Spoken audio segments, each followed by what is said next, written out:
अस्सलामुअलैकुम सामीन। 18 ज़िलहिज्जा और 7 जुलाई है। आज की खबरों की शुरुआत जामिया अशरफुल उलूम रशीदी गंगो के शोबा तजवीद के उस्ताद कारी मशकूर अहमद रशीदी कासिमी की तिलावत कलाम पाक से की जा रही है। अल्हम्दुलिल्लाहि रब्बिल आलमीन अर्रहमानिर रहीम मालिकि यौमिद्दीन इय्याका नअबुदु व इय्याका नस्तईन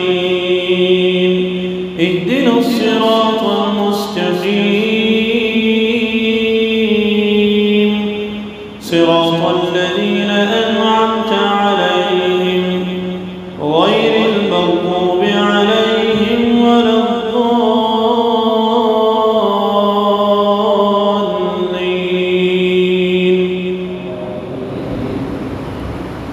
إن للمتقين مفازا حدائق وأعنابا وكواعب أترابا وكأسا دهاقا لا يسمعون فيها لغوا ولا كذابا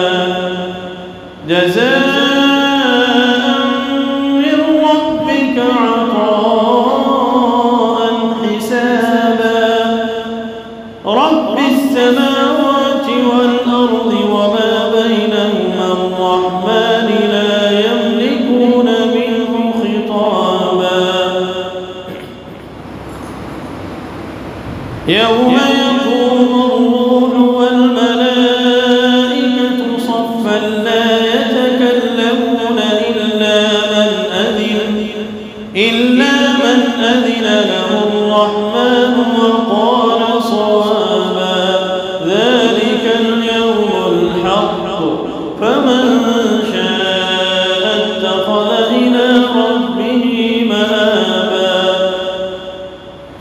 إنا أنذرناكم عذابا قريبا